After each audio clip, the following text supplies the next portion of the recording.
I'd like to ask you a little bit more about some of what's detailed in the upcoming book of Woodward and Costa. Specifically in the area of the president taking or not taking the advice of Secretaries Austin and Blinken. We've seen the president defend his decision to exit Afghanistan in the way that he did. But as the public may see this and read this and say, top close officials suggested a slower path out. The public watched what happened with some of the chaotic things. What should we take from that in terms of how the president processes the information his advisors are giving? And does he have any second thoughts about not taking the gated, slower approach that's described? Well, I think what people should take, one, let me first say, I'm not going to confirm or substantiate anonymous, unconfirmed reports in a book, but I think you're asking an important question, which is how does the president take a range of advice from different people, and sometimes it's conflicting with each other as well, of course. First, what we've said from the beginning as it relates to Afghanistan is the president asked his team to present to him clear assessment, candid advice on the path forward.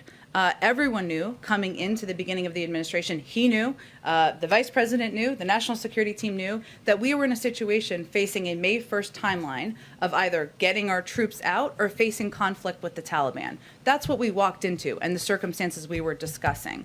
What we also know now is that given it took 6,000 troops to protect the airport, this was not a scenario where it was either maintain the status quo. The president never felt that was a real viable option. And now we looked at 6,000 troops were needed to protect the airport. That wouldn't have been a viable option. It was not the status quo or withdraw. It was withdraw or increase troops. And that's how he saw the decision.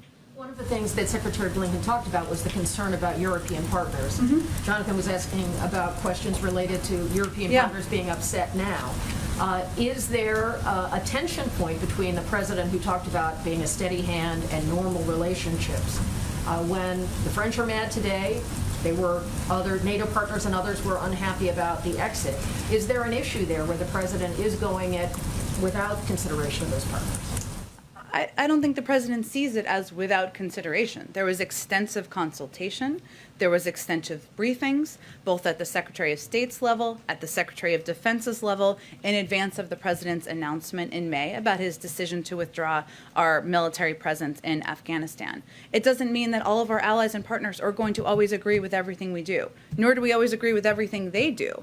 But sustainable and good diplomatic relationships mean you work where you can agree and you sustain strong partnerships to address global issues in the world regardless. I think what the president's view is here is that, his decision to withdraw our true presence in Afghanistan was, as he's talked about extensively, in large part because he felt it was a 20-year war that had gone on far too long, that did not have a military outcome that would be successful, and that it was in our national interest to do so. Also, our resources as a country, as a national security team, are not unlimited. And he wants to have the capacity and the ability to have partnerships like the one we announced last night, that is an important partnership moving forward for security in the Indo-Pacific, to address big issues, whether it's technology or cyber or even climate. And that's what he feels the United States should be focused on.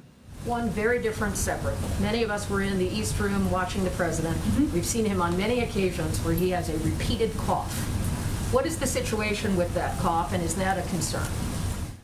It's not a concern. We have a doctor who travels with him, obviously, who checks in if it is ever warranted, and certainly that continues to be the case, as it has been since the beginning of his presidency. Is there an explanation for why he coughs so frequently in situations like that? I'm sure you saw it. I did. I don't think it's an issue of concern. I think there are a range of reasons why we may need to clear our throat, or we may have a little light cold, and that's certainly something that presidents, elected officials, reporters, spokespeople can confront, but it's not an area where we have a medical concern. Go ahead.